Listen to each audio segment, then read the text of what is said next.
Okay, so the obvious answer here is going to be Ginny Weasley. But I think pretty much everyone agrees on this, so I would rather talk about a different character, Dumbledore.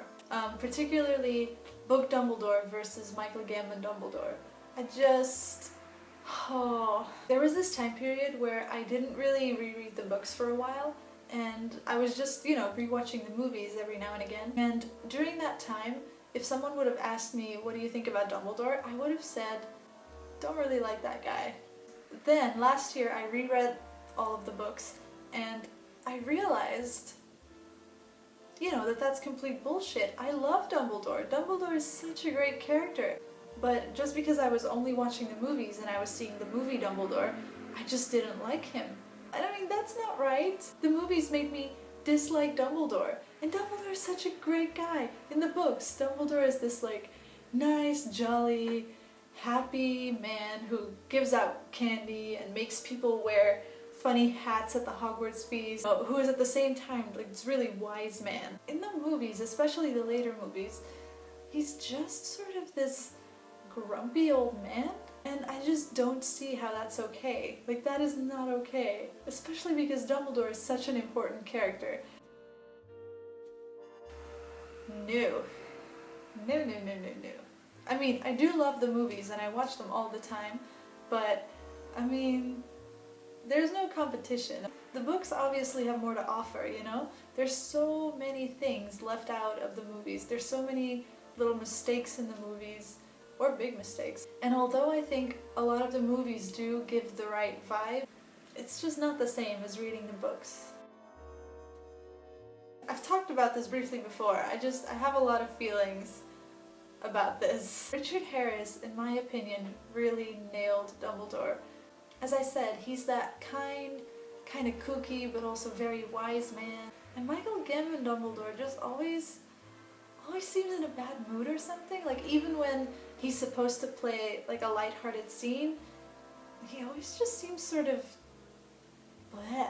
And I know some people say Richard Harris wouldn't have been able to do all the more action-filled scenes in the later movies, but you don't know that. You never saw him try. I think he would have done great. Just imagine how cool it would have been to see Richard Harris play Dumbledore up until the last one. It would have just been so cool. There are so many. I can't just pick one. You know what? I need to make a separate video about this because I have a lot of moments. But I'll give you one example though. Peter Pettigrew's death. The way that was handled in the movie annoyed me so much. I actually audibly gasped when I first saw it. So in the book, Harry talks to Peter and kind of makes him change his mind and makes him doubt his allegiance to Voldemort.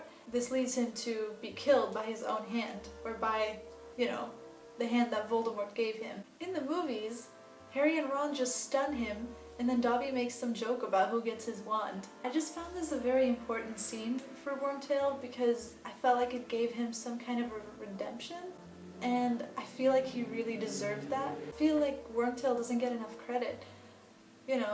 Sure, he's not a very brave guy, but neither are a lot of people. Not everyone would be willing to die to save their friends. I think a lot of people would choose not to die. Not everyone is as brave as Harry Potter. And after, Peter made the decision to sell out James and Lily, which in a way is understandable, he stays servant to Voldemort out of fear, which is also kind of understandable. Voldemort's not a nice guy. And then the fact that in the end he does want to do the right thing and he gets killed for that, that just really meant something to me. I thought that was really beautiful. And the fact that they just brush over that, not even brush over that, but just kind of make it a comic relief moment, I just felt very, I just found it rude and disrespectful. But okay, moving on. Probably Goblet of Fire, because there were a lot of things wrong with that movie. That's kind of the movie where they really started to make some really big mistakes when it came to the plot. And because of these mistakes in the fourth movie, a lot of the later movies just didn't make sense in a lot of ways. Like, I've asked some of my friends who haven't read the books, like, what they think of the movies. When I ask them like questions about the plot, they have no idea what's going on.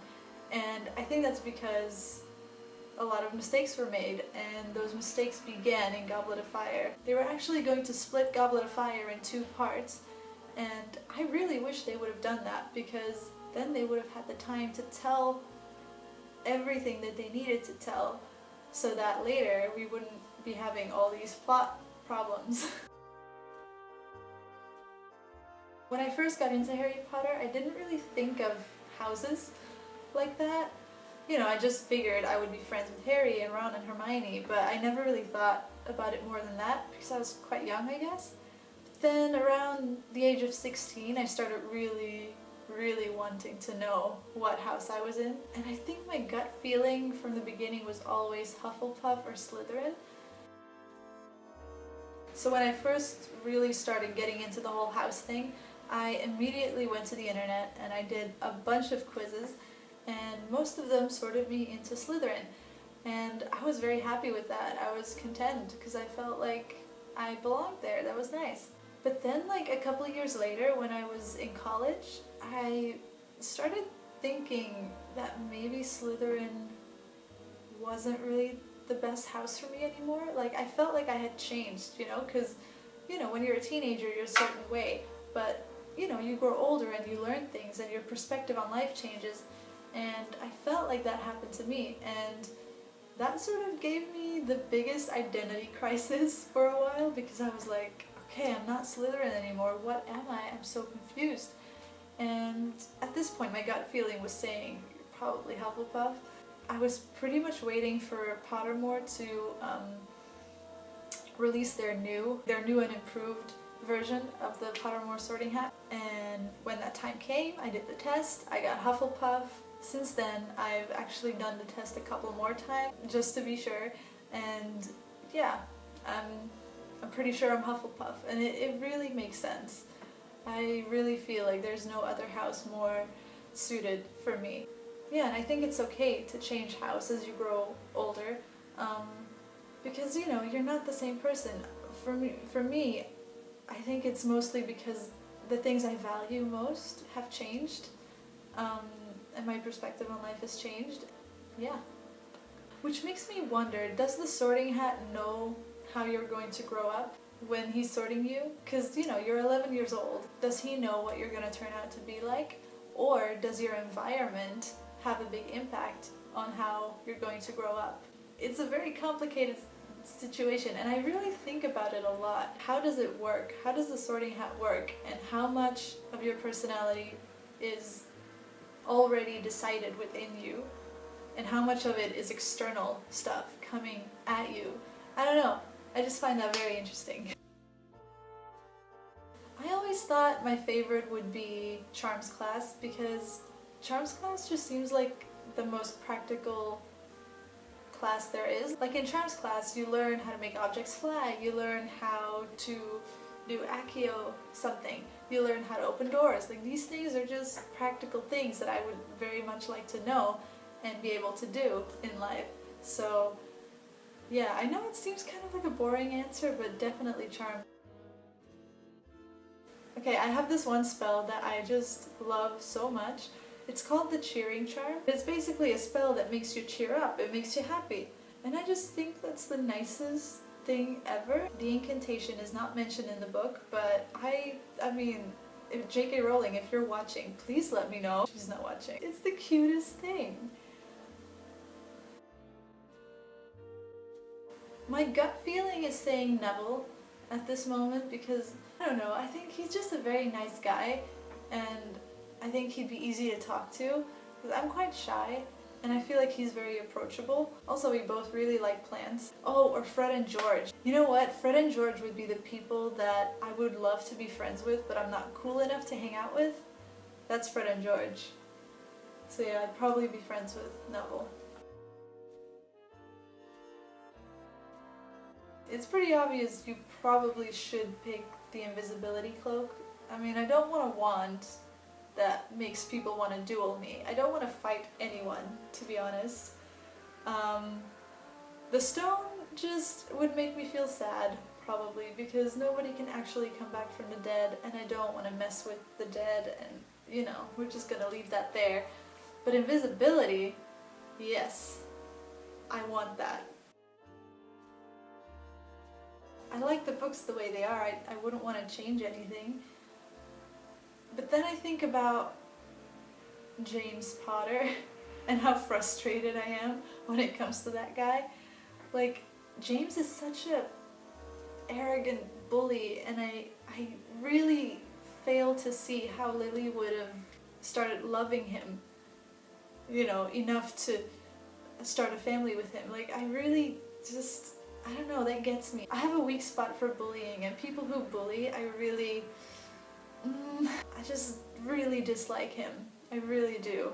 I guess if I could change something, it would be nice to have some scenes where James isn't a total asshole, sort of like to show the growth of him as a person. I would love to see that, so that I could feel less bleh towards him. Yes, that.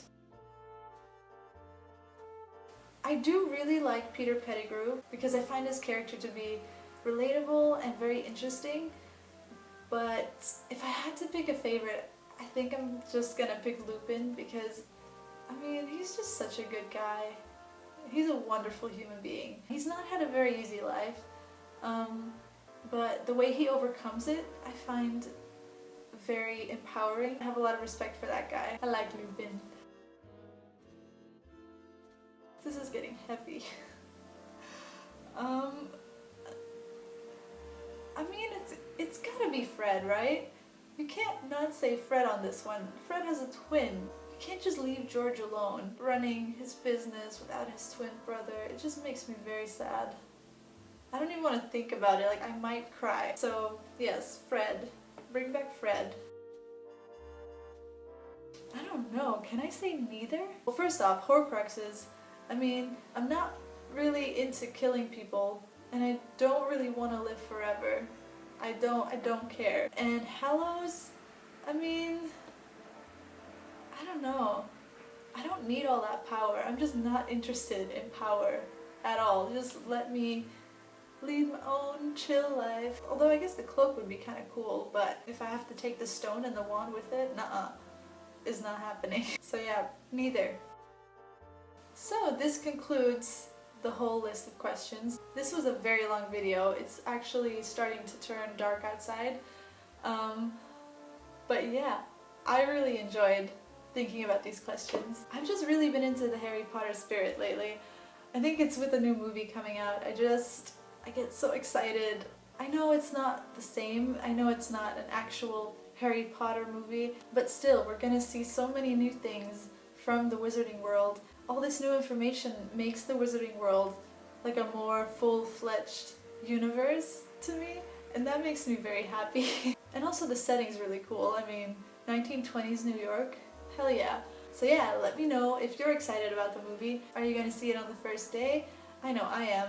I'm going to be all Hufflepuffed out and probably gonna go alone because my husband is gonna be working, but I don't care. I'm still gonna go and have a great time. So yeah, I think that's all for today. So I hope you have a magical day, and I will talk to you in the next video.